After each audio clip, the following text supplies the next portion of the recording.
Hello friends, कैसे हैं आप सब। मैं शिवानी आपका आपके चैनल टीचिंग मैनिया में स्वागत करती हूँ। अब पढ़ेंगे हम पेपर 5A का मोस्ट इम्पॉर्टेंट, जहाँ से एमसीक्यू आपको देखने को 100% मिलेगा। मैं 90% भी नहीं बोल रही, 100% मिलेगा इससे आपको देखने को। एक या फिर दो एमसीक्यू आपको देखने के लिए मिलेंगे ही मिलेंगे। राष्ट्रीय शिक्षा नीति 1986 में वर्ग, जाति, जनजाति, धर्म तथा लिंग के आधार पर इसके बारे में शिक्षा नीति में क्या कहा गया था। वर्ग के बारे में यानी कास्ट, और जाति यानी कास्ट, जनजाति, ट्राइब, रिलीजन यानी धर्म, जेंडर, लिंग, लिंग के बारे में क्या क्या, इससे रिलेटेड क्या क्या शिक्षा नीति में बदलाव किए गए थे या क्या क्या रूल्स नीति में लाए गए थे, वो देखेंगे। यदि आपने मेरा चैनल सब्सक्राइब नहीं किया है तो सब्सक्राइब कर लें, साथ में दिए गए बेल आइकन को प्रेस कीजिए, जिससे आने वाली सारी नोटिफिकेशन आपको वक्त पर मिल सके। राष्ट्रीय शिक्षा नीति 1986 में वर्ग, जाति, धर्म तथा लिंग के संदर्भ में क्या प्रावधान किए गए।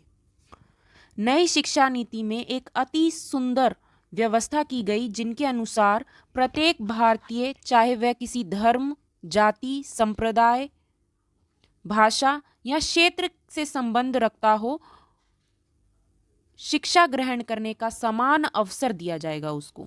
ठीक है, किसी भी क्षेत्र से या किसी भी लिंग हो, कोई भी धर्म का हो, जाति का हो, कोई भी वर्ग का हो, सभी के लिए समान अवसर प्राप्त है शिक्षा नीति में। इस व्यवस्था को सुदृढ़ बनाने के लिए शिक्षा के क्षेत्र में जितनी भी समस्या हैं और भविष्य में जो आ सकती हैं, उनको दूर किया जाएगा, ऐसा नीति में कहा गया है। प्रत्येक भारतीय नागरिक को समान शिक्षा ग्रहण करने का अधिकार होगा।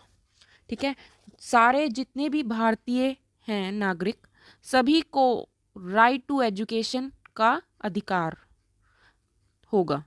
ठीक है, जिन व्यवस्थाओं में समानता के लिए राष्ट्र नीति बल देती है,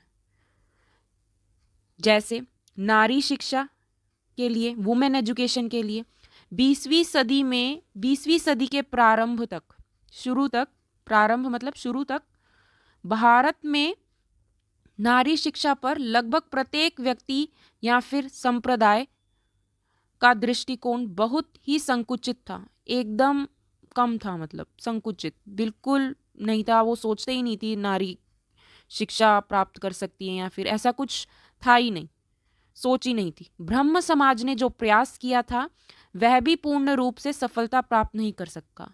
ब्रह्म समाज ने एक प्रयास जरूर किया था, बट वो सफलता प्राप्त नहीं की उसने, क्योंकि उस समय पढ़ा लिखा समाज भी नारी की शिक्षा के प्रति उदासीन था। परंतु नई राष्ट्रीय शिक्षा नीति ने सदियों से चली आ रही इस सामाजिक बुराई को तोड़कर एक ऐसी व्यवस्था की कि प्रत्येक भारतीय के लिए यह आसान हो गया कि वह अपने संपूर्ण विकास के लिए शिक्षा ग्रहण कर सके। महिलाओं में शिक्षा के प्रति जागरूकता के लिए आयोग ने ज़्यादा से ज़्यादा महिलाओं को शिक्षा के प्रति प्रोत्साहित और उनमें साक्षरता का प्रचार करने के लिए उन्हें प्राथमिक शिक्षा के लिए प्रोत्साहित किया। इसके अतिरिक्त इस शिक्षा नीति ने उन महिलाओं को जो उच्च शिक्षा प्राप्त करती हैं, अधिक से अधिक अधिकार देने की सिफारिश की। ठीक है, ऐसा था क्योंकि तब समझा नहीं जाता था कि भाई नारी शिक्षा प्राप्त करे, क्या काम है शिक्षा का, ये सब उनको, मतलब कि ये सब सोचा जाता था। ठीक है, अभी भी कि नारी जो है घर का काम करे, बच्चे पाले पोसे, यही सब सोचा जाता है। अभी भी अनेक ग्रामीण क्षेत्र ऐसे हैं जो यही सब, क्यों फालतू खर्चा करे, नारी पराया धन है, क्योंकि पुरुष प्रधान समाज है, ये सब सोचा जाता था।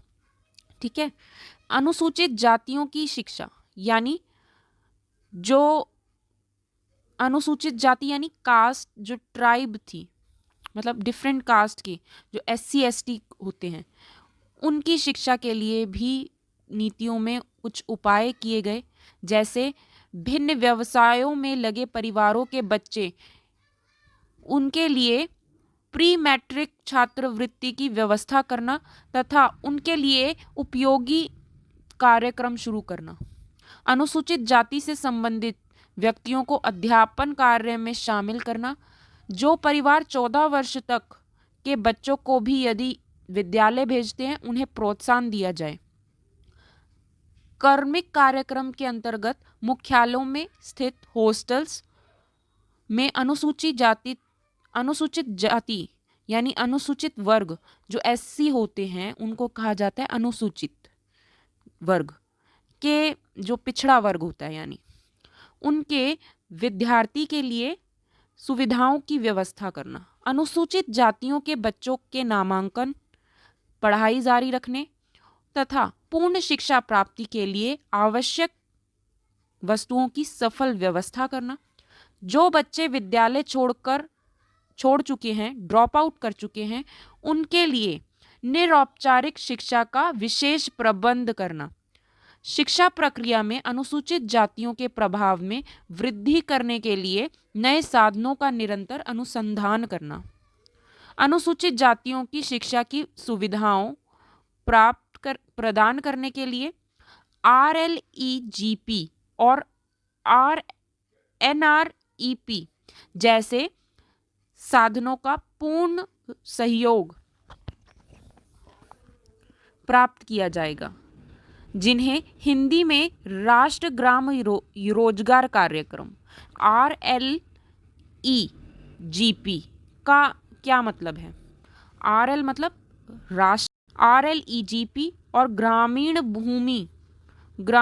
भूमिहीन रोजगार गारंटी कार्यक्रम है। उसके बाद है विद्यालय भवन, बालवाड़ी और प्रौढ़ शिक्षा। बालवाड़ी यानी जो आजकल की आंगनवाड़ी वगैरह है, उनको कहा गया। केंद्रों के चुनाव में इन जातियों की आवश्यकताओं का विशेष ध्यान दिया जाएगा।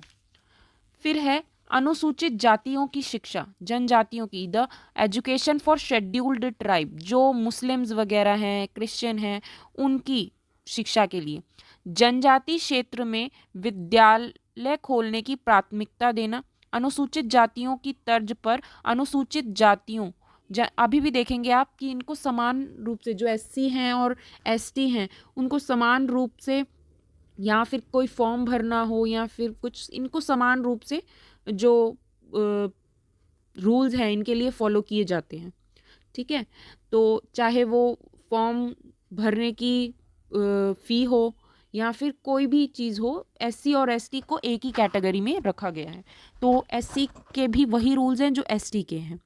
ठीक है, विकलांगों के लिए शिक्षा, एजुकेशन फॉर हैंडीकैप्ड, इनकी भी SC और ST की तरह कुछ जो रूल्स हैं, इनको भी वही प्रोवाइड कराए जाते हैं। हालांकि बहुत सेम है, थोड़े अलग हैं, बट बहुत हद तक सेम है। नई शिक्षा नीति में विकलांगों में आत्मविश्वास और आत्मसम्मान विकसित करने के लिए निम्नलिखित प्रावधान हैं। जैसे विकलांग विद्यार्थी की शिक्षा के लिए स्वैच्छिक प्रयासों को प्रोत्साहित करने के संबंध में प्रयास, मतलब उनका आत्मसम्मान जो है उनको ठेस नहीं पहुंचनी चाहिए, या फिर वो अपने आप को किसी नॉर्मल व्यक्ति से अलग ना समझे। उनका जो विश्वास है कि मैं भी पढ़ पाऊंगा, वो डगमगाए नहीं। ठीक है, यहाँ ये बात का ध्यान रखना कि क्लास में उनको कोई चिढ़ाए नहीं, या फिर उनको किसी बात से ठेस ना पहुँचे। ठीक है, अपने पर ना ले ले कोई बात, तो इन बातों का ध्यान रखना ज़रूरी है। जिला स्तर पर ऐसे बच्चों के लिए विशेष विद्यालयों की सुविधाएं उपलब्ध कराना। और आजकल 10% जो स्टूडेंट हैं वो नॉर्मल स्कूल, जो अभी पब्लिक स्कूल हैं या फिर गवर्नमेंट स्कूल हैं, उसमें अपनी जो एजुकेशन है वो प्राप्त कर सकते हैं। लेकिन 1986 के हिसाब से जिला स्तर पर ऐसे बच्चों के लिए विशेष विद्यालयों की सुविधाएं उपलब्ध कराना नीति में कहा गया है। विद्यालयों में निःशुल्क छात्रावास यानी फ्री हॉस्टल फैसिलिटी की सुविधा मुहैया कराना। विशेष विकलांगता के लिए विशेष रूप से प्रशिक्षित अध्यापकों को नियुक्त करना। विकलांग बच्चों की पढ़ाई की व्यवस्था दूसरे बच्चों के साथ करना, मतलब उनको नॉर्मल बच्चों के साथ भी पढ़ाया जा सकता है, बस उसकी कुछ, जैसे व्हील चेयर है, वो नॉर्मल सीट्स पे कैसे बैठेगा, व्हील चेयर पर उनकी कैसे वो पढ़ेगा, तो उन सब चीज़ों को ध्यान में रखते हुए ये नीति बनाई गई। फिर उसके बाद है विकलांग बच्चों की पढ़ाई की व्यवस्था दूसरे बच्चों के साथ करना, विकलांगों के लिए व्यावसायिक प्रशिक्षण देने का उचित प्रबंध करना, विकलांग बच्चों की पढ़ाई के लिए अध्यापकों के लिए विशेष प्रशिक्षण शिविर लगाना। मतलब एक वर्कशॉप होनी चाहिए विकलांग बच्चों के साथ, उनको कैसे पढ़ाना चाहिए, कैसे हैंडल करना चाहिए, वो सब चीज़ की एक वर्कशॉप शिविर लगाना चाहिए। ठीक है, ट्रेनिंग वर्कशॉप देनी चाहिए शिक्षकों को। फिर है अल्पसंख्यकों के लिए शिक्षा, यानी एजुकेशन फॉर माइनॉरिटीज़। कुछ अल्पसंख्यक शिक्षा के क्षेत्र में या तो पिछड़े हुए हैं या वंचित हैं। ऐसे लोगों की शिक्षा के लिए नई शिक्षा नीति में निम्नलिखित प्रावधान है। मतलब जो पिछड़े हुए हैं या उससे शिक्षा से बिल्कुल वंचित रह गए हैं, उन लोगों के लिए निम्नलिखित, मतलब क्या नई शिक्षा नीति में कहा गया है, क्या प्रावधान दिए गए हैं। ऐसे लोगों की शिक्षा की ओर समानता व सामाजिक न्याय के हितों की रक्षा का प्रावधान है।